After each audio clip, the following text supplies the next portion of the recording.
बहुत पुराने वक्त की बात है, जब शहर अभी बस रहे थे और इंसानियत की जड़ें सादी और पाक थीं। फारस के एक दूर दराज इलाके में एक छोटा सा गांव था, जिसका नाम यास्मीनाबाद था। यह गांव अपनी खूबसूरत वादियों, बहते पानी के चश्मों और सबसे बढ़कर अपने मेहरबान और ईमान वाले लोगों की वजह से मशहूर था। इस गांव की मिट्टी में एक अजीब सी रूहानियत थी, जैसे यहाँ के हर जर्रे पर अल्लाह की रहमत बरसती हो। इसी यास्मीनाबाद में एक ताजिर रहता था, जिसका नाम अब्दुर रहमान था। अब्दुर रहमान अपने वक्त का एक मामूली सा कपड़ों का ताजिर था। उसका कारोबार न बहुत बड़ा था और न ही वो शहर के अमीर तरीन लोगों में शुमार होता था। उसके पास एक छोटी सी दुकान थी, जिसमें वो मिस्र और शाम से लाए हुए कपड़े पर फरोख्त करता था। उसका घर मिट्टी का बना हुआ था, लेकिन साफ सुथरा और पुरसुकून था। उसकी जिंदगी सादगी का एक बेहतरीन नमूना थी। लेकिन एक चीज थी जो अब्दुर रहमान को गांव के बाकी लोगों से मुमताज करती थी, वो थी उसकी सखावत और अल्लाह की राह में खर्च करने की आदत। वो इस बात पर पुख्ता यकीन रखता था कि रिज़्क़ अल्लाह देता है और उसके दिए हुए माल में से गरीबों और मोहताजों का हक निकालना हर मुसलमान का फर्ज है। उसकी बीवी अमारा भी एक नेक और शुक्रगुजार खातून थी, जो हमेशा अपने शौहर के इस नेक काम में उसका साथ देती। अब्दुर रहमान का एक मामूल था, हर जुमा की नमाज से पहले वो अपनी दुकान की दिन भर की कमाई का एक खास हिस्सा अलग निकाल लेता। फिर वो उस रकम को लेकर गांव की गलियों में निकल जाता और चुपके से उन घरों की मदद करता जिनके बारे में उसे यकीन होता कि वो जरूरतमंद हैं। वो ये काम इतनी खामोशी और राजदारी से करता था कि अक्सर पड़ोसियों को भी खबर न होती। कभी किसी बेवा के दरवाजे पर आटे का थैला रख देता, तो कभी किसी यतीम बच्चे के लिए कपड़े और खाने का सामान छोड़ाता। उसका चेहरा हमेशा एक अजीब से इत्मीनान और रूहानी नूर से चमकता रहता। लोग उसे अब्दुर रहमान भाई कहकर बुलाते और उसकी इज्जत करते, लेकिन उसकी सखावत के इस पहलू से बहुत कम लोग वाकिफ थे। एक साल यास्मीनाबाद और उसके आसपास के इलाकों पर शदीद कहत सूखा आसमान ने जैसे पानी बरसाना ही छोड़ दिया था। जमीनें बंजर हो गईं, फसलें सूख गईं और कुएं खुश्क होने लगे। गांव के लोग परेशान हो गए। जो कल तक खुशहाल थे, आज उनके घरों में भी फक्र की नौबत आ गई। हालात दिन ब दिन बदतर होते जा रहे थे। अब्दुर रहमान का कारोबार भी इस कहत से बुरी तरह मुतासिर हुआ। लोग खाने पीने की चीजें खरीदने को तरस रहे थे। ऐसे में कपड़े कौन खरीदता? उसकी दुकान पर आने वालों की तादाद कम हो गई और आमदनी भी पहले जैसी न रही। उसके अपने घर के हालात भी तंग होने लगे। एक दिन उसकी बीवी अमारा ने फिक्रमंदी से कहा, अब्दुर रहमान, हालात बहुत खराब हो रहे हैं। हमारे पास जो बचत है वो भी तेजी से खत्म हो रही है। शायद अब कुछ अरसे के लिए हमें सदका देना बंद कर देना चाहिए, ताकि हम अपने बच्चों के लिए कुछ बचा सकें। अब्दुर रहमान ने अपनी बीवी की तरफ देखा। उसकी आंखों में परेशानी साफ झलक रही थी। उसने एक गहरी सांस ली और मुस्कुराकर कहा, अमारा, तुम ठीक कहती हो, हालात वाकई सख्त हैं। लेकिन सोचो, अगर हम इस तंगी में अल्लाह की राह में देना छोड़ देंगे, तो हम उस रब से खुशहाली में और क्या उम्मीद रखेंगे? यही तो इम्तिहान का वक्त है। यही वक्त है अल्लाह को दिखाने का कि हमारा यकीन उसकी जात पर कितना मजबूत है। जब तक हमारे घर में एक रोटी भी है, उसका आधा हिस्सा उस शख्स का है जिसके पास वो भी नहीं। रिज़्क़ कम करना या ज्यादा करना अल्लाह के इख्तियार में है। हमारा काम तो बस उसके हुक्म पर अमल करना है। अमारा अपने शौहर के इस पुख्ता ईमान को देखकर खामोश हो गई। उसकी आंखों में आंसू आ गए, लेकिन ये आंसू खौफ के नहीं, बल्कि अपने शौहर के इस यकीन पर फख्र के थे। उसने अपने दिल में अल्लाह से दुआ की, ऐ मेरे रब, मेरे शौहर के इस ईमान को सलामत रखना और हमें इस आजमाइश में साबित कदम रखना। उस दिन के बाद अब्दुर रहमान ने अपनी आदत नहीं बदली, बल्कि उसने अपने सदका का हिस्सा और बढ़ा दिया। अब वो अपनी कमाई का ज्यादातर हिस्सा अल्लाह की राह में खर्च कर देता और अपने घर के लिए बस उतना ही रखता जितने में बमुश्किल गुजारा हो सके। कई बार ऐसा होता कि उनके घर में सिर्फ सूखी रोटी और पानी होता, लेकिन वो दोनों मियां बीवी अल्लाह का शुक्र अदा करके सो जाते। गांव के कुछ लोग अब्दुर रहमान को देखकर हैरान होते, कुछ उसे बेवकूफ समझते। एक दिन उसका पड़ोसी हाशिम, जो खुद एक आम किसान था, उसे टोका, अब्दुर रहमान, मैं देखता हूं कि तुम इस कहत में भी लोगों की मदद कर रहे हो। क्या तुम्हें अपने बच्चों की फिक्र नहीं? तुम अपना सारा माल लुटा दोगे तो कल तुम्हारे पास क्या बचेगा? अपने लिए भी कुछ सोचो।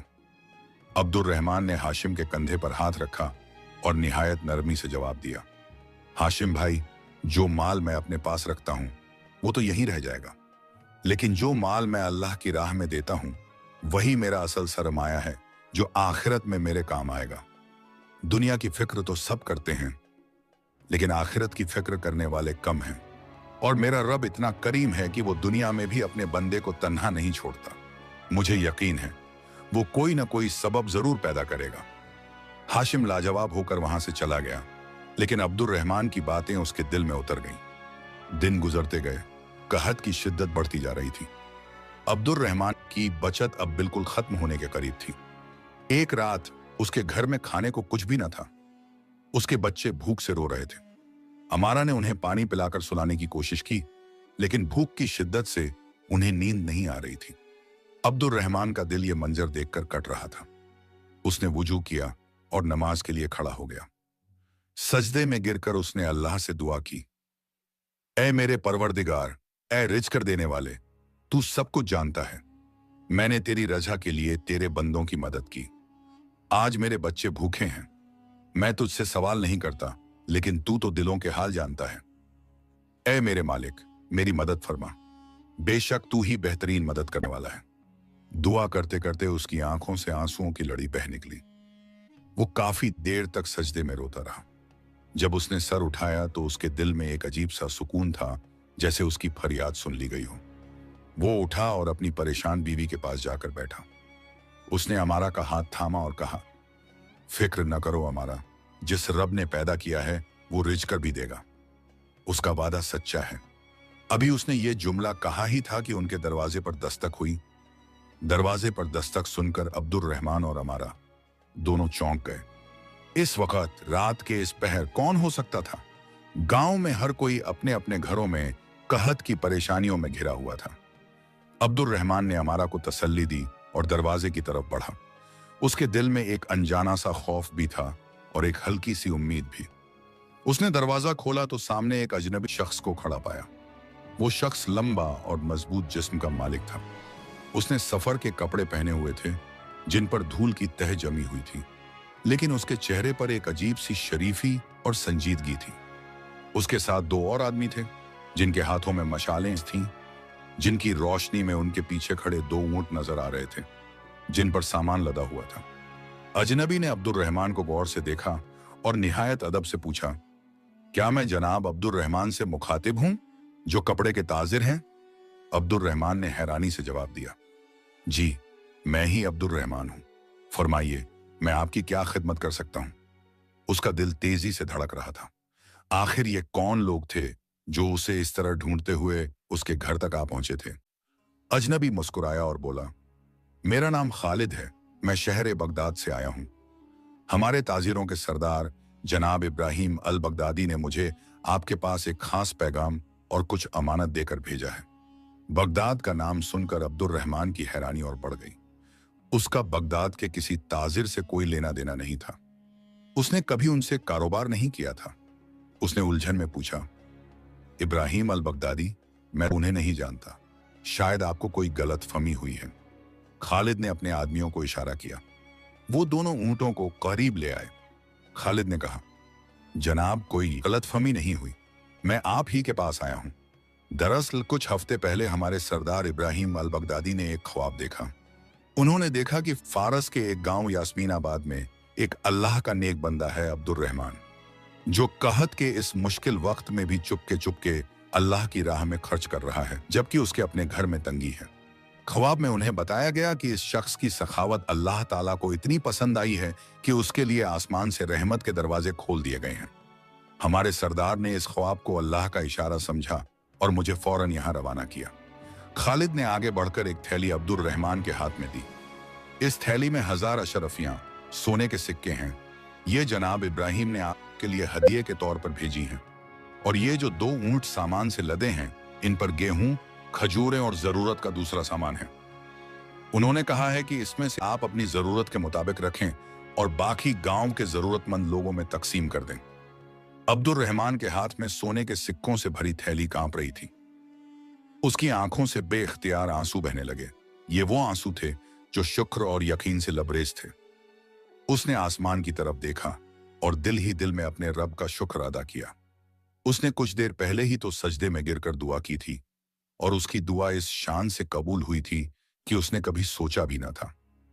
उसकी बीवी अमारा, जो दरवाजे के पास खड़ी सब कुछ सुन रही थी, वहीं शुक्र के सजदे में गिर पड़ी। अब्दुर रहमान ने खालिद और उसके साथियों का शुक्रिया अदा किया और उन्हें अंदर आने की दरख्वास्त की। उसने कहा, आप लोगों ने लंबा सफर तय किया है, आप हमारे मेहमान हैं। लेकिन खालिद ने माजरत करते हुए कहा, हमें वापसी की भी जल्दी है। हमारे सरदार ने ताकीद की थी कि अमानत पहुंचाकर फौरन लौट आना। बस हमारी इतनी ही खिदमत थी। अल्लाह आपको इसकी बेहतरीन जजा दे। ये कहकर खालिद और उसके साथी वहां से रुखसत हो गए और अब्दुर रहमान को हैरानी, खुशी और ईमान की एक नई रोशनी में छोड़ गए।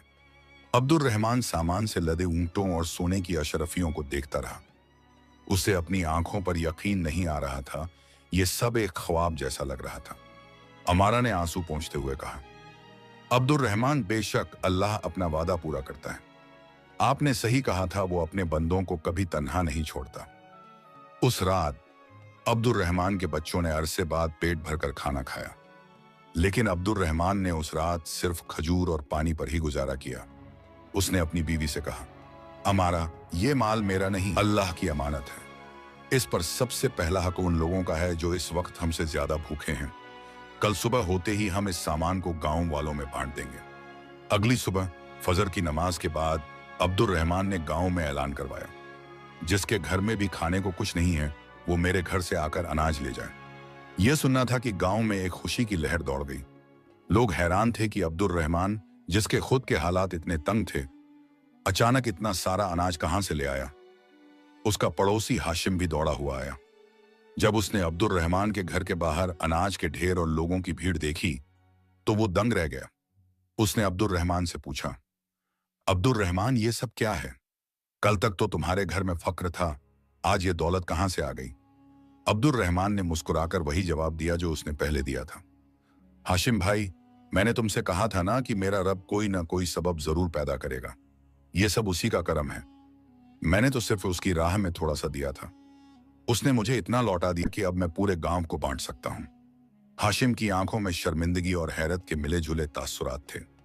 उसे अब्दुर रहमान की कही हुई बात याद आ गई, जो माल मैं अपने पास रखता हूं वो तो यहीं रह जाएगा, लेकिन जो माल मैं अल्लाह की राह में देता हूं वही मेरा असल सरमाया है। आज उसने इस बात का अमली नमूना अपनी आंखों से देख लिया था। अब्दुर रहमान ने पूरा दिन गांव के हर जरूरतमंद घर तक अनाज और खजूरें पहुंचाई। उसने अपने लिए सिर्फ उतना ही रखा जितना एक आम गांव वाले के हिस्से में आया था। उसने सोने की अशरफियों को भी अल्लाह की अमानत समझा। उन सिक्कों से उसने गांव के कर्ज में डूबे लोगों के कर्ज अदा किए, बेवाओं के लिए माहाना वजीफे मुकर्रर किए और गांव का जो कुआं सूख गया था उसे और गहरा खुदवाने का काम शुरू करवा दिया ताकि पानी की कमी दूर हो सके। देखते ही देखते अब्दुर रहमान की बरकत से पूरे यास्मीनाबाद की किस्मत बदलने लगी। जिस गांव में कल तक मायूसी और भूख का अंधेरा था, आज वहां उम्मीद और शुक्र की रोशनी फैल चुकी थी। लोग अब अब्दुर रहमान को सिर्फ एक ताजिर नहीं बल्कि अल्लाह का भेजा हुआ एक फरिश्ता समझने लगे थे। लेकिन अब्दुर रहमान के अंदर जरा भी तकब्बुर, एक घमंड ना आया। वो पहले की तरह ही सादा और आजिज था और हर काम के बाद अल्लाह का शुक्र अदा करता। लेकिन कहानी यहां खत्म नहीं हुई। अल्लाह की तरफ से अब्दुर रहमान के ईमान का एक और इम्तिहान अभी बाकी था। एक ऐसा इम्तिहान जो उसकी सखावत और यकीन को और भी ऊंचे दर्जे पर ले जाने वाला था। यास्मीनाबाद की फिजा अब बदल चुकी थी। अब्दुर रहमान की लाई हुई दौलत और उसकी समझदारी से की गई तकसीम ने गांव से कहत के बादल छांट दिए थे। सूखे कुओं को गहरा करवाने का काम जोरों पर था और लोगों के घरों में फिर से चूल्हे जलने लगे थे। अब्दुर रहमान ने उन अशरफियों को सिर्फ लोगों में बांटा नहीं बल्कि उन्हें एक मुस्तकिल परमानेंट हल देने की कोशिश की। उसने गांव के किसानों को बेहतरीन बीज खरीद कर दिए और कुछ रकम अलग रखी ताकि जब तक फसल तैयार न हो किसी को परेशानी न हो। उसका अपना कपड़ों का कारोबार भी अब पहले से बेहतर हो चला था। कहत के दौरान उसकी सखावत और ईमानदारी के किस्से आसपास के कस्बों और शहरों तक पहुंच चुके थे। लोग अब खास तौर पर उससे कपड़ा खरीदने आते, इस यकीन के साथ कि वह एक नेक और ईमानदार ताजिर है। उसकी दुकान में बरकत का यह आलम था कि थोड़े से माल में भी उसे इतना नफा होता जो पहले कभी नहीं हुआ था। अल्लाह ने उसके माल में ऐसी बरकत डाल दी थी कि वह जितना खर्च करता, माल उससे कई गुना बढ़ जाता। लेकिन इंसानी फितरत अजीब है। जहां नेकी और भलाई होती है, वहां हसद, जेलसी और बग़ाज़ भी सर उठाने लगते हैं। गांव में एक और ताजिर था जिसका नाम कासिम था। कासिम एक बड़ा सौदागर था और कहत से पहले गांव के सबसे अमीर आदमियों में शुमार होता था। वह हमेशा से अब्दुल रहमान को अपने से कमतर समझता था। जब कहत आया तो कासिम ने अपना सारा माल और अनाज गोदामों में बंद कर लिया था, इस इंतजार में कि जब चीजें और महंगी होंगी तब वह उन्हें बेचकर कई गुना मुनाफा कमाएगा। उसने किसी एक जरूरतमंद की भी मदद नहीं की थी। अब जब उसने देखा कि अब्दुल रहमान, जिसे वह एक मामूली ताजिर समझता था, पूरे गांव का हीरो बन गया है और लोग उसकी इज्जत करते हैं, तो उसके सीने पर सांप लौटने लगे। उसका दिल हसद की आग में जलने लगा।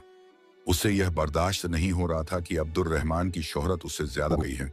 वह हर वक्त इस सोच में रहता कि किस तरह अब्दुल रहमान को लोगों की नजरों में गिराया जाए। एक दिन कासिम ने एक गहरी साजिश रची। उस वक्त मुल्क का हाकिम एक सख्त मिजाज लेकिन इंसाफ पसंद बादशाह था, जो अपनी रियासत में किसी भी तरह की गड़बड़ी या बगावत को बर्दाश्त नहीं करता था। बादशाह तक आम लोगों की रसाई पहुंच मुश्किल थी और उसके वजीर और सलाहकार अक्सर उस तक गलत खबरें पहुंचाकर अपने फायदे हासिल करते थे। कासिम ने शहर जाकर बादशाह के एक दरबारी, जो रिश्वतखोर और लालची था, से मुलाकात की। उसने उसे बहुत सारी दौलत दी और उसके कान भरे। उसने अब्दुल रहमान की शोहरत को एक अलग ही रंग देकर पेश किया। उसने दरबारी से कहा, जनाब, फारस के हमारे इलाके यास्मीनाबाद में एक शख्स है अब्दुल रहमान। वह अचानक बहुत अमीर हो गया है। उसके पास बगदाद से सोने की अशरफियां और सामान आया है। वह इस दौलत से गांव के लोगों को खरीद रहा है। वह उन्हें अनाज और पैसा देकर अपनी तरफ कर रहा है और लोगों में उसकी मकबूलियत बढ़ती जा रही है। मुझे डर है कि वह लोगों को जमा करके बादशाह के खिलाफ बगावत करने की तैयारी कर रहा है। उसका बगदाद से आने वाला पैसा इस बात का सबूत है कि उसे दुश्मन मुल्क से मदद मिल रही है। रिश्वतखोर दरबारी ने जब इतनी बड़ी खबर सुनी, जिसमें बगावत और दुश्मन मुल्क का जिक्र था, तो उसकी आंखों में चमक आ गई।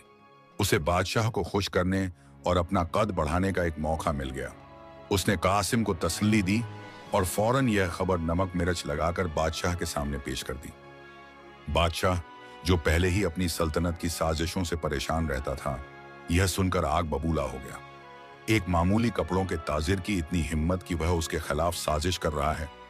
उसने फौरन अपने सिपाहियों के एक दस्ते को हुक्म दिया, फौरन यास्मीनाबाद जाओ और इस अब्दुल रहमान नाम के शख्स को जंजीरों में जकड़कर हमारे सामने पेश करो। उसका सारा मालो आसब अब्त कर लो और उसके घर को तालों से बंद कर दो।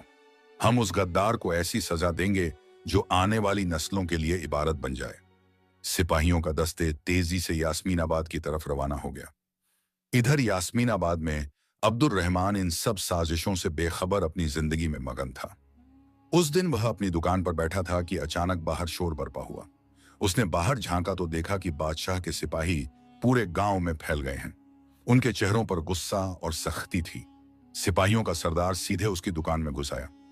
क्या तुम्हारा नाम अब्दुल रहमान है? सरदार ने गरजदार आवाज में पूछा।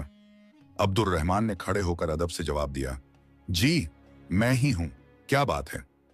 तुम्हें बादशाह सलामत ने याद फरमाया है, सरदार ने तंजिया लहजे में कहा। तुम पर मुल्क से गद्दारी और बगावत की साजिश का इल्जाम है। हम हुक्म है कि तुम्हें गिरफ्तार कर लिया जाए। यह सुनना था कि अब्दुल रहमान के पैर नीचे से जमीन निकल गई। गद्दारी, बगावत, ये कैसे इल्जाम थे? उसने तो कभी ख्वाब में भी ऐसा नहीं सोचा था। उसने कहा, जनाब आपको जरूर कोई गलतफहमी हुई है। मैं एक मामूली ताजिर हूं, मेरा ऐसी बातों से क्या लेना देना। लेकिन सिपाहियों ने उसकी एक न सुनी। उन्होंने उसे सख्ती से पकड़ा, उसके हाथों में लोहे की भारी जंजीरें डाल दी और उसे दुकान से बाहर खींच लिया। उसकी दुकान को सील कर दिया गया। गांव के लोग जो अब तक जमा हो चुके थे, यह मंजर देखकर संक गए। उनका हीरो, उनका मददगार आज एक मुजरिम की तरह जंजीरों में जकड़ा हुआ था। कुछ लोग रो पड़े, लेकिन बादशाह के सिपाहियों के खौफ से किसी की हिम्मत न हुई कि आगे बढ़कर कुछ कहें। सिपाही उसे खींचते हुए घर की तरफ ले गए। वहां उसकी बीवी अमारा और बच्चे पहले ही सिपाहियों को देखकर सहमे हुए थे। जब अमारा ने अपने शौहर को इस हालात में देखा तो वह चीख मारकर बेहोश होने लगी। सिपाहियों ने घर की औरतों और बच्चों को बाहर निकाल दिया और घर को भी तालों से बंद कर दिया। अब्दुल रहमान का सारा माल, उसकी दुकान, उसका घर, सब कुछ एक पल में उससे छीन गया। जंजीरों में जकड़ा हुआ अब्दुल रहमान बस आसमान की तरफ देख रहा था। उसके चेहरे पर ना गुस्सा था, न शिकवा, बस एक गहरी सोच थी। उसके कानों में उसके पड़ोसी हाशिम के अल्फाज गूंज रहे थे, कल तुम्हारे पास क्या बचेगा। आज वाकई उसके पास कुछ नहीं बचा था, सिवाय उस ईमान के जो उसके सीने में अब भी रोशन था। सिपाही उसे घसीटते हुए घोड़े की तरफ ले जा रहे थे। गांव वाले अफसोस और बेबसी से उसे देखते रहे। कासिम भी भीड़ में खड़ा था और उसके चेहरे पर एक जालिम मुस्कुराहट थी। उसे लग रहा था कि उसने अपना बदला ले लिया है। अब्दुल रहमान को घोड़े पर बांधा गया और सिपाहियों का दस्ता उसे लेकर शहर की तरफ, बादशाह के दरबार की तरफ चल पड़ा। उसके सामने एक नया और शायद सबसे सख्त इम्तिहान था। एक तरफ बादशाह का गजब, गद्दारी का इल्जाम और मौत की सजा का खौफ था, और दूसरी तरफ उसका वो यकीन था कि उसका रब उसे कभी रुस्वा नहीं करेगा। यह सफर उसकी जिंदगी का सबसे लंबा और मुश्किल सफर होने वाला था। जंजीरों में जकड़ा हुआ अब्दुल रहमान बादशाह के सिपाहियों के साथ यास्मीनाबाद से निकल चुका था। उसका गांव, उसका घर, उसकी इज्जत, सब कुछ पीछे छूट गया था। सफर लंबा और थका देने वाला था। दिन की तापिश और रात की सर्दी उसके जिस्म को तोड़ रही थी, लेकिन उसके दिल में एक अजीब सा सुकून था। वह मुसलसल अपने दिल में अल्लाह का जिक्र कर रहा था। उसे इस बात का यकीन था कि अगर यह आजमाइश अल्लाह की तरफ से है तो वही इससे निकलने का रास्ता भी बनाएगा। 2 दिन के मुसलसल सफर के बाद काफिला बादशाह के शहर दरुल सल्तनत पहुंचा। ये एक अजीम और शान शहर था, जहां ऊंची इमारतें, चौड़ी सड़कें और हर तरफ चहल पहल थी। लेकिन अब्दुल रहमान के लिए यह सब बेमानी था। उसे एक मुजरिम की तरह शहर की गलियों से गुजारा गया। लोग उसे हैरत और नफरत की निगाहों से देखते, जैसे वह कोई बहुत बड़ा गद्दार हो। उसे शहर के सबसे बड़े कैद खाने, जेल की एक तंग तारे कोठरी में बंद कर दिया गया। ये एक ऐसी जगह थी जहां सूरज की रोशनी भी मुश्किल पहुंचती थी। जमीन ठंडी और नम थी और हवा में एक अजीब सी बदबू थी। कोठरी में उसके अलावा कुछ और कैदी भी थे, जिनके चेहरे मायूसी और बेबसी की दास्तान सुना रहे थे। अब्दुल रहमान ने कोठरी के एक कोने में जगह बनाई और बैठ गया। उसने अपने हालात पर गौर करना शुरू किया। एक पल के लिए उसके दिल में इंसानी फितरत के मुताबिक यह ख्याल आया, ऐ अल्लाह, मैंने तेरी राह में अपना सब कुछ कुर्बान किया और सिला यह मिला कि आज मैं एक गद्दार करार देकर इस जिंदाओं में पड़ा हूं। आखिर मेरा कसूर क्या था? लेकिन फौरन ही उसने इस ख्याल को अपने दिल से झटक दिया। उसने इस्तगफार पढ़ा और सोचा, नहीं, मेरा रब कभी जुल्म नहीं करता। जरूर इसमें भी कोई हिकमत पोशीदा है। शायद मेरा ईमान अभी इतना कामिल नहीं हुआ कि मैं हर हाल में शुक्र कर सकूं। ये वक्त शिकवे का नहीं, सब्र का है। ये सोचकर उसके दिल को करार आ गया। उसने देखा कि उसके साथ वाले कैदी उसे अजीब नजरों से देख रहे हैं। उनमें से एक बूढ़े कैदी ने, जिसकी दाढ़ी सफेद हो चुकी थी, नए आए हो? कौन सा गुनाह करके यहां पहुंचे हो? अब्दुल रहमान ने नरमी से जवाब दिया, बाबा, मैंने कोई गुनाह नहीं किया। मुझ पर बगावत का झूठा इल्जाम लगाया गया है। बूढ़ा कैदी तखली से हंसा। यहाँ हर कोई यही कहता है कि वह बेगुनाह है, लेकिन इस अंधेर कोठरी में आने के बाद गुनाह और बेगुनाही के मायने बदल जाते हैं। यहाँ सिर्फ इंतजार है और इंतजार के बाद मौत। अब्दुल रहमान ने उस बूढ़े कैदी की आंखों में झांका, जिनमें उम्मीद की कोई किरण बाकी नहीं थी। उसने फैसला किया कि वह यहाँ मायूसी फैलाने के बजाय उम्मीद की शमा जलाएगा। उसने उन कैदियों से बातें करना शुरू की।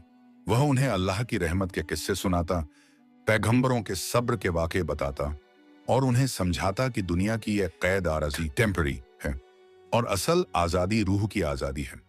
कैद खाने का दरोगा, जेलर, जिसका नाम फिरोज था, एक संगदिल और सख्त आदमी था। उसे कैदियों पर जुल्म करने में मजा आता था। जब उसने देखा कि एक नया कैदी दूसरे कैदियों को बहकाने की कोशिश कर रहा है तो उसे बहुत गुस्सा आया। उसने अब्दुल रहमान को अपने पास बुलवाया। सुना है तुम यहाँ पीरो मुर्शिद बनने की कोशिश कर रहे हो? फिरोज ने गुस्से से कहा, यह कैद खाना है, कोई खानकाह नहीं। अपनी ये तकरीरें बंद कर दो, वरना मैं तुम्हारी जुबान खींच लूंगा। अब्दुल रहमान ने निहायत सुकून से जवाब दिया, जनाब, मैं तो बस अपने और इन भाइयों के दिल को तसल्ली दे रहा था। मायूसी गुनाह है और मैं नहीं चाहता कि हम सब इस गुनाह में मुखबिला हों।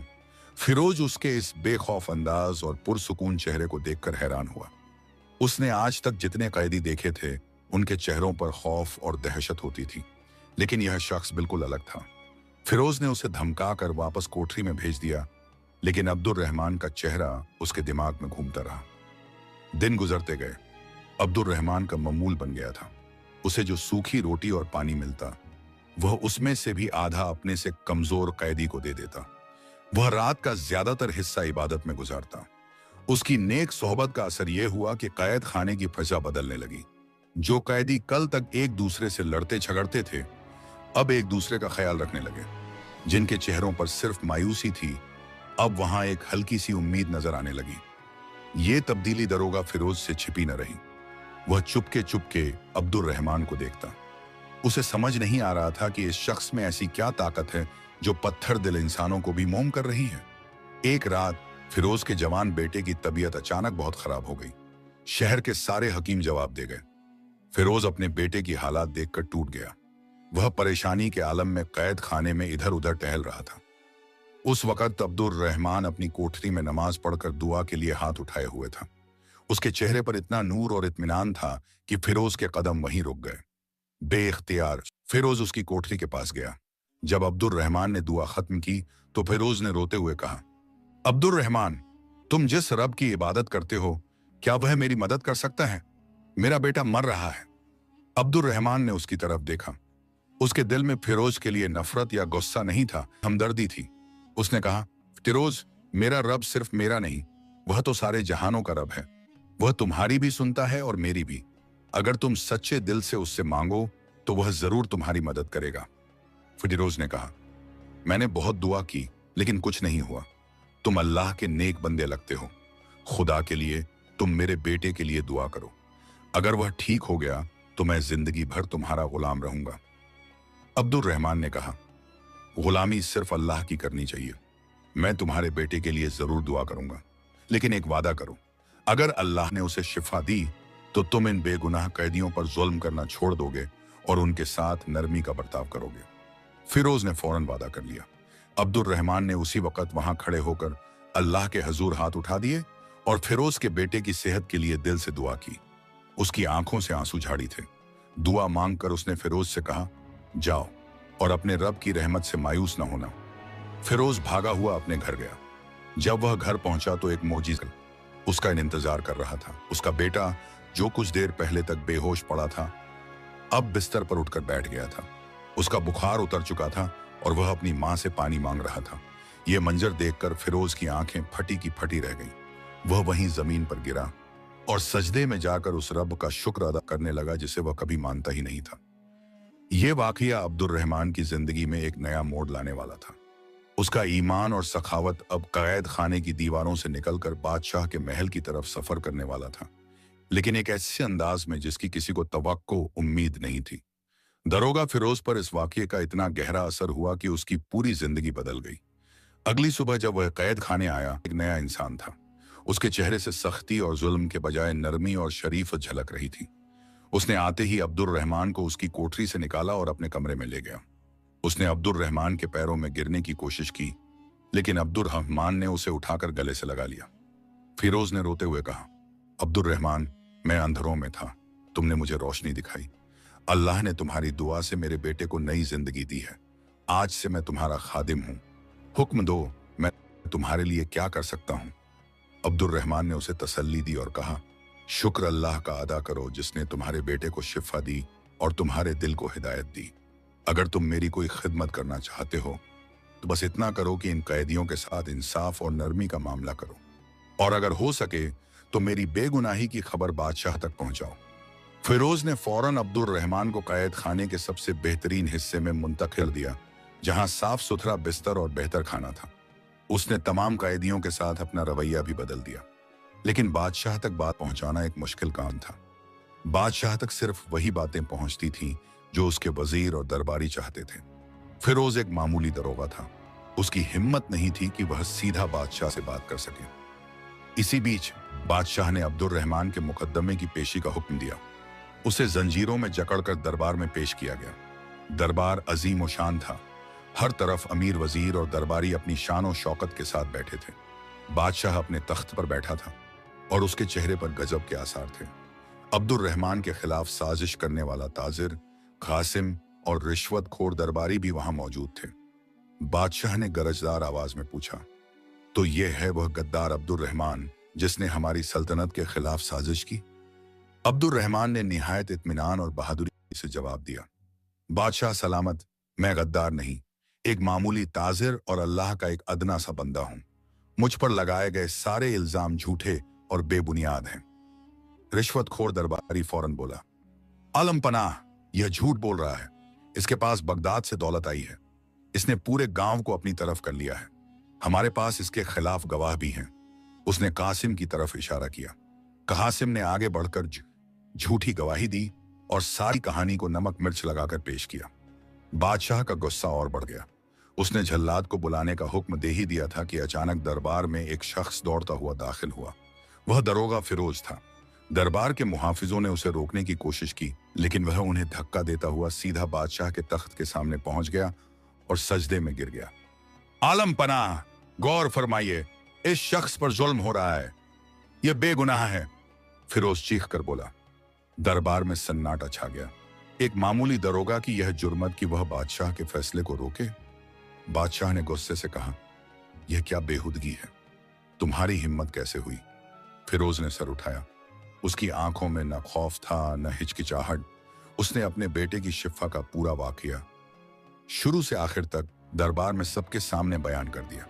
उसने बताया कि किस तरह अब्दुल रहमान ने कैद खाने के अंधेरों में भी नेकी और सब्र का दामन नहीं छोड़ा और किस तरह उसकी दुआ से एक लाइलाज बीमार को शिफा मिली। बादशाह सलामत, फिरोज ने कहा, आप खुद सोचिए, जो शख्स अपने दुश्मन के बेटे के लिए दुआ कर सकता है, जिसकी नेकी की गवाही कैद खाने के पत्थर दिल कैदी देते हैं, क्या वह शख्स मुल्क से गद्दारी कर सकता है?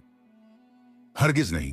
यह अल्लाह का वली है और हम सब इस पर जुल्म कर रहे हैं। असल साजिश उसने नहीं बल्कि उन लोगों ने की है जिन्होंने आप तक झूठी खबर पहुंचाई है।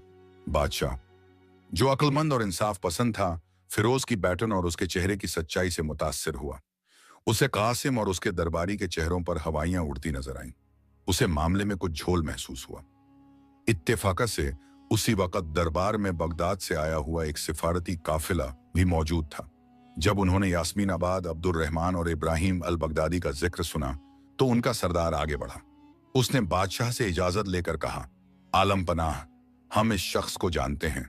हमारे शहर के अमीर उल ताजिर जनाब इब्राहिम अल बगदादी ने इस नेक आदम के लिए हदिया भेजा था, क्योंकि अल्लाह ने उन्हें ख्वाब में उसकी सखावत के बारे में बताया था। इसका किसी दुश्मन मुल्क या साजिश से कोई ताल्लुक नहीं। यह तो सिरे सरा एक नेक और परहेजगार इंसान है। अब पूरी तस्वीर शीशे की तरह साफ हो चुकी थी। बादशाह को अपनी गलती का एहसास हुआ। उसका चेहरा शर्मिंदगी और गुस्से से लाल हो गया।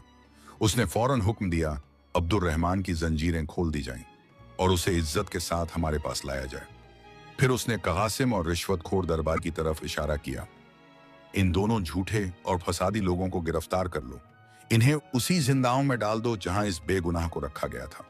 इनकी सारी जब्त करके अब्दुल रहमान के हवाले कर दी जाए। बादशाह तख्त से उठा, खुद अब्दुल रहमान के पास आया और उससे माफी मांगी। ऐ अल्लाह के नेक बंदे, हमसे गलती हुई। हमने बिना तहकीक किए तुम्हें तकलीफ दी, मुझे माफ कर दो। अब्दुल रहमान ने फौरन जवाब दिया, बादशाह सलामत, मैं आपको माफ करता हूं। आप भी इंसान हैं और गलती हो सकती है। असल माफ करने वाला तो मेरा रब है। बादशाह अब्दुल रहमान की इस अजीम शख्सियत से इतना मुतासिर हुआ कि उसने उसे अपना खास सलाहकार, स्पेशल एडवाइजर मुकर्रर कर दिया। उसने अब्दुल रहमान का सारा मालो आसब इज्जत के साथ उसे वापस कर दिया और उसे शहर में एक आलीशान घर भी इनाम में दिया। अब्दुल रहमान ने बादशाह का शुक्रिया अदा किया, लेकिन उसने सलाहकार का बड़ा ओहदा कबूल करने से माफरत की।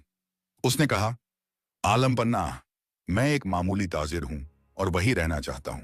मेरी जगह दरबार में नहीं बल्कि अल्लाह के बंदों के बीच है। बादशाह उसकी इस बेनियाजी पर और भी हैरान हुआ।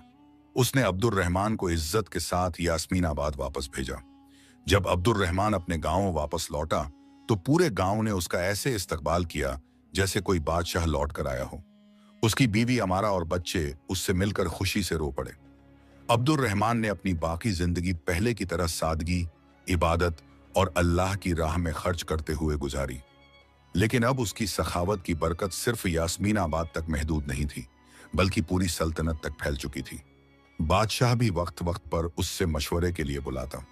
उसकी दौलत में अल्लाह ने इतनी बरकत दी कि वह लोगों की मदद करता रहा, पर उसके माल में कभी कमी ना आई।